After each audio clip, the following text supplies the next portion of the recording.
Welcome back into the GSMC Sports Podcast as we head into our final segment of the day, where it seems like the Dolphins and their quarterback Tua Tagovailoa have not been seeing eye to eye necessarily throughout this contract negotiation process.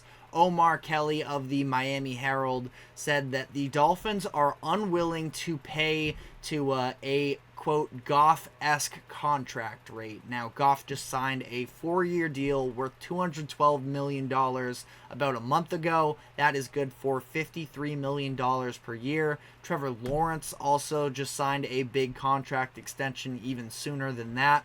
5 years, $275 million for $55 million a year. So some massive contracts going off the board there and sort of resetting the quarterback market.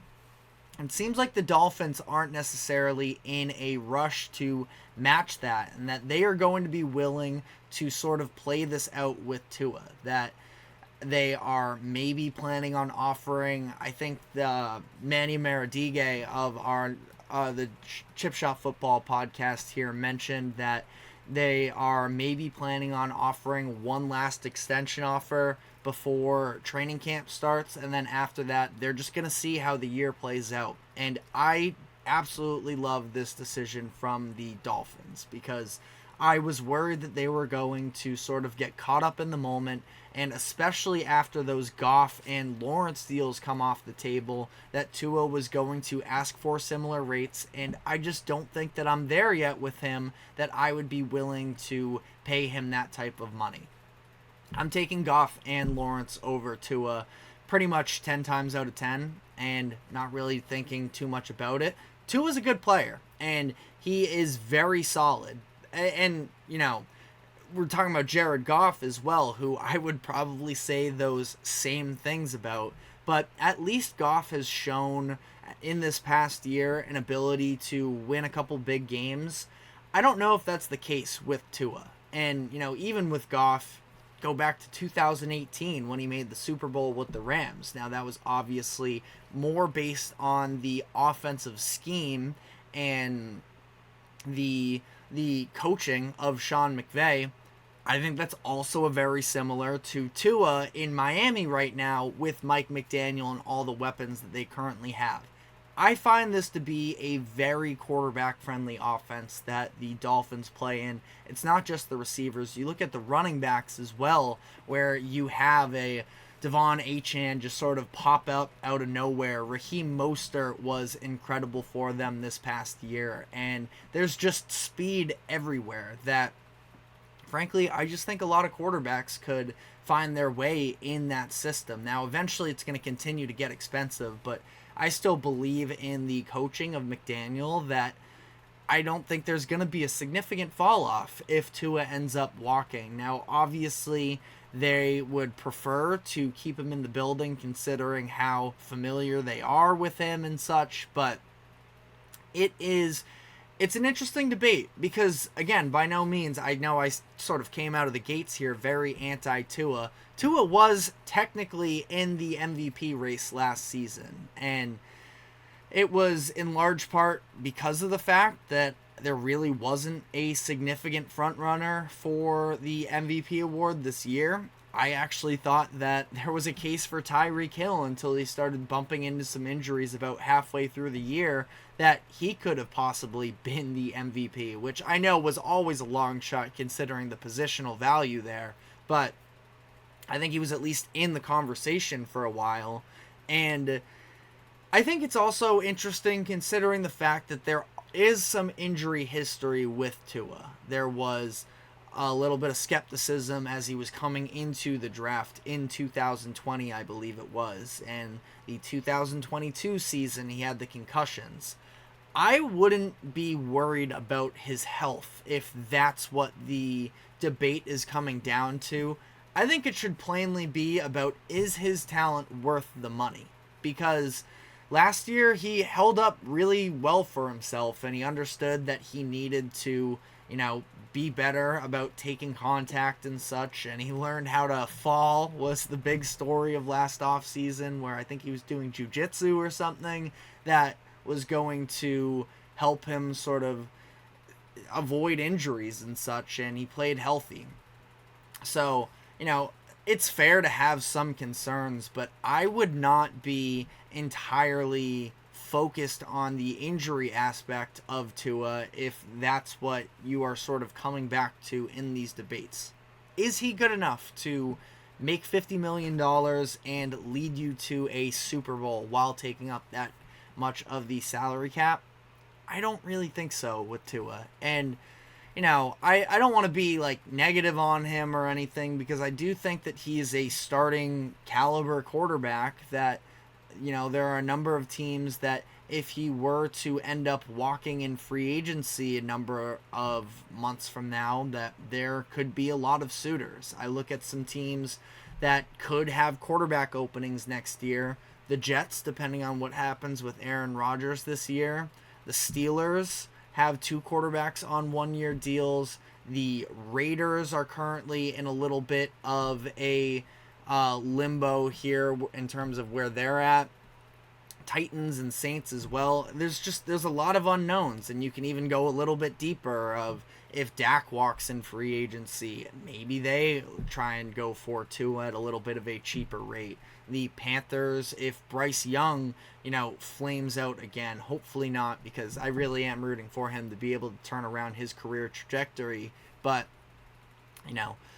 I think that for Tua, it's just you're asking a lot to be paying him that type of money and to take away from the rest of the roster. Now, if you're Tua in this situation, I also think that he should stick to his guns. This was a discussion we had in a production meeting here at the GSMC Sports Network in terms of should he just take the money that's on the table. And I absolutely understand the case as to why he maybe should.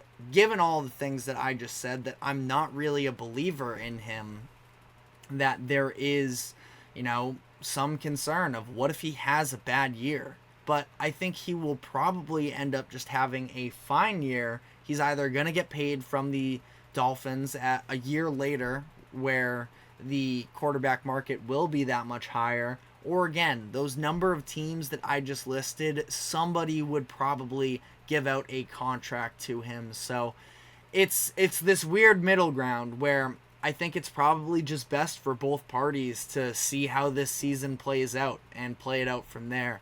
But if either party were to be the one that I think should budge, it would probably be Tua, because I don't think the Dolphins are going to be significantly hurt by getting another year's worth of experience out of Tua and figuring out what happens from there. They could maybe even franchise tag him if they're not totally sold even after that. But I think that, there's a lot of things to consider in this argument. And again, it's just, do you see Tua as being a top 10 quarterback in the league? And there may be some people out there who currently feel that about him. I'm just not with you there. And I just got to see it happen in some bigger moments, because when I see Will Levis sort of outperform you in a primetime game like that, when the game is on the line, and you look at the differences in offenses, and I know that Tyreek Hill was hurt in that game as well, but I just had no faith in them then. I had no faith in him playing that Chiefs defense in the playoffs. It's interesting when you're talking about a $50 million contract. But before we wrap up the show, we do have another comment from Doughboy saying the Minnesota Timberwolves were the biggest winners from last night's draft. I absolutely agree there. I think that it is the fan base that can definitely be the most excited about how this panned out for them. Again, I think that even just aesthetically speaking, between Anthony Edwards, Rob Dillingham, and Terrence Shannon Jr., finally, because the Timberwolves, again, I've been saying this for a lot of the offseason, they're an older team than people actually realize. So going in to grab another couple young players sort of more similar to Anthony Edwards' timeline was a very smart move in my idea, in my head. And I also think that Dillingham can provide a legitimate role for the Timberwolves next year in terms of they were going to need a Mike Conley replacement eventually. They needed a backup for him in the immediate as well, and there's still going to be, bumps in the road probably for Dillingham in terms of his shot selection and adjusting a little bit more to a team style game where he's not the most talented player on the court, because he was coming off the bench for Kentucky. It was him and Reed Shepherd, sort of running that bench unit, and they were allowed to play their game a little bit more. Now, that's still going to be some of the case, and I think that Dillingham is going to have the green light in terms of some of those irrational confidence shot takes where the Timberwolves are going to be more than okay with him letting it rip because they need somebody else outside of Anthony Edwards that is going to create a shot. And Karl Anthony Towns, he's a good, talented player, we all know, but I don't know if it's necessarily easy for him to get into his action. And I think that there's a chance it could be for Rob Dillingham. Doughboy also comments, PJ Hall from Clemson will be a good fit because he is versatile. I just talked about the second round. PJ Hall sort of slipped my mind, but I do like the idea of him at the next level. Played a little bit bigger in college, is probably going to be more of a 4 when he reaches the NBA, but a real three-point shot there from the perimeter. I could definitely see it with, I'm assuming you're talking about the Timberwolves as a fit, and I could definitely see that as well, almost if you want to look a little bit long-term here as well. I just believe that Naz Reid is eventually going to take over the Karl Anthony Towns spot. Now, I know that might be a little bit of a hot take for Cat.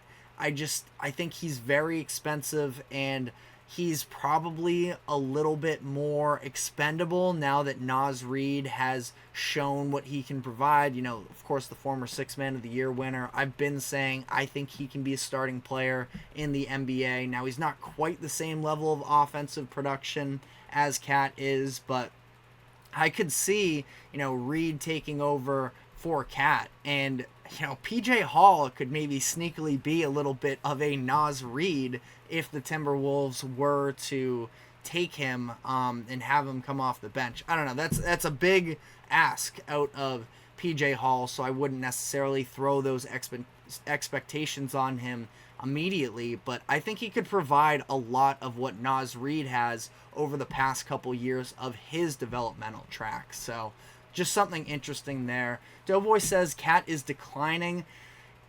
It's tough. I don't think it's that he's declining. I think it's just that this is who he is, and we've sort of seen, and I don't like putting caps on people. Cat at this point is 28 years old, but I don't know how much better we are going to see Cat get over the coming years. And yeah, he can shoot.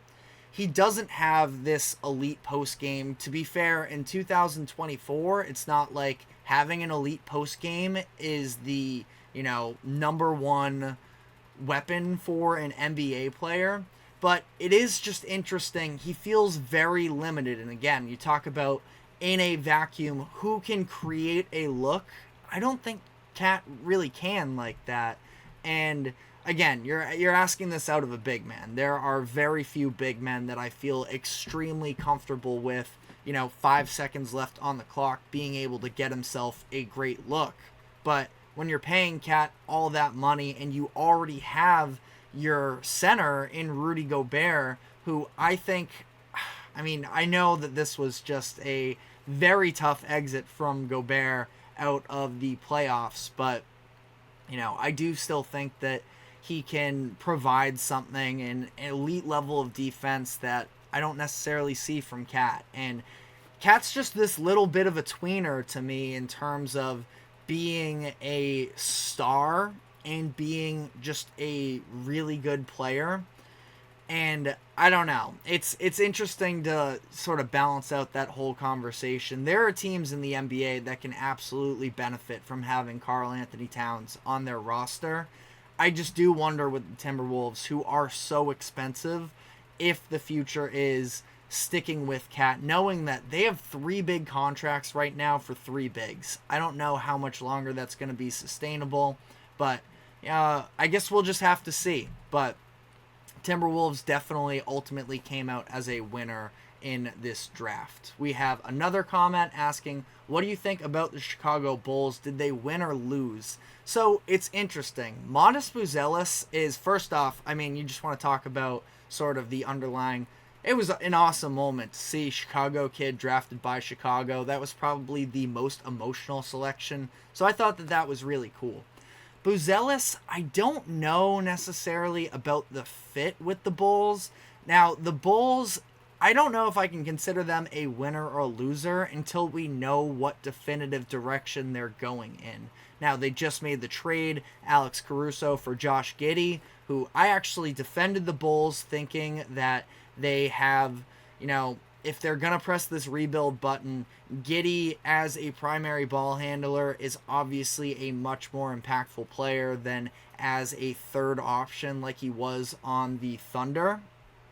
And it's a start at least for a rebuild. Who knows whether or not they're gonna commit to the rebuild. It sounds like DeMar DeRozan might be headed out, where it initially sounded like the Bulls were gonna sign him and they were gonna continue to play this game of just sort of hovering around the play-in tournament. But if they are going into a rebuild here, Buzelis, if he can shoot in the league, I do think that he can become a really impactful NBA player. It's solid value for him. I believe they took him number 11. So it was around number 11. I can double check that as we speak here. But I think that it's overall a pretty good draft pick. Again, the fit is a little bit of a question, so I don't know if I would consider them a winner or a loser. Buzelis very easily could have been the number 1 pick in this draft. He was being thought of that headed into this past season, but he ended up, having a weird year with the G League Ignite, where I'm so happy we're finally done with that program, because I think it did zero favors for the development of a lot of these young talents. And I'm higher on the upside of Buzelis than most. So overall, I do like the pick for Chicago, but I don't love it. Doughboy says, Lakers got a good player from Tennessee, but Jeannie Buss needs to let JJ Redick run the Lakers because she doesn't know how to build a championship team. I would definitely agree with that. I actually do think, and I'm not sure, how you took this pick, I think that Dalton Knecht is kind of a perfect, first rookie for JJ Redick to have as a young up-and-coming player, that he's somebody that I think can fit into the scheme of what JJ Redick is going to want to draw up. Obviously, as a former role player, great shooter, I think he's going to be able to manufacture good looks for Knecht. Knecht is already 23 years old, so he's not going to be seen as this young up-and-coming guy that the veterans aren't necessarily going to accept. I really like that pick for the Lakers. It was clear Knecht was a little bit disappointed that he slid as far as he did, and you could see he was struggling with a little bit, I thought, on the broadcast. But, ultimately, I think he's going to be a hooper for them, and I thought they made out great. I would have preferred to see him go somewhere else personally as a Celtics fan, but I'm still going to be rooting for him because I think that he is a top talent in this class, and I love the development that he showed. What do you think about Bronny James being drafted maybe by the Lakers? I have a very hard time imagining Bronny goes undrafted here. Just off of his name, it is what it is. Whether it's the Lakers just trying to make sure they, lock him up.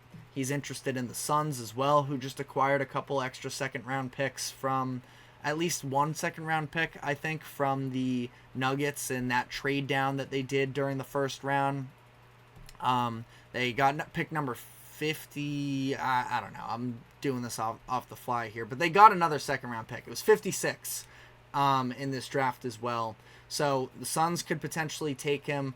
Ultimately, I think that with Bronny, even if it is being held hostage a little bit as a trade asset, I don't know. I wouldn't take him early in the second round because I do think that there are a number of really talented players still available that I would prefer to actually have a shot of getting a good player as opposed to just sort of a chess piece in terms of playing the LeBron game, but, you know, ultimately he's going to be drafted, and we'll see with them. You know, it is what it is. It'll be a cool story. I'll leave it at that, because I don't want to bury him, but I don't believe in him. But that is all the time we have for today. Thank you very much for tuning in to the GSMC Sports Podcast. Thank you to the GSMC Sports Network for allowing us to host this show. Thank you to the viewers for helping to contribute to the conversation. Always love interacting with the fans of the show, but that is all we have for today. Be sure to check us out on social media for more exclusive short content as well. Like, follow, subscribe, and we will be back tomorrow afternoon at 2 o'clock p.m. Eastern. We'll see where Bronny James is by then. We will see you then. Take care.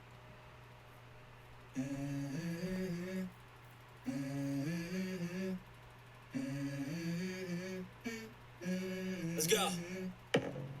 I wake up to a little bit of drool on my pillow, feel like it's gonna be a bad day. Yeah, I'm tired of shit, and the coffee ain't hit yet, damn, ain't that great.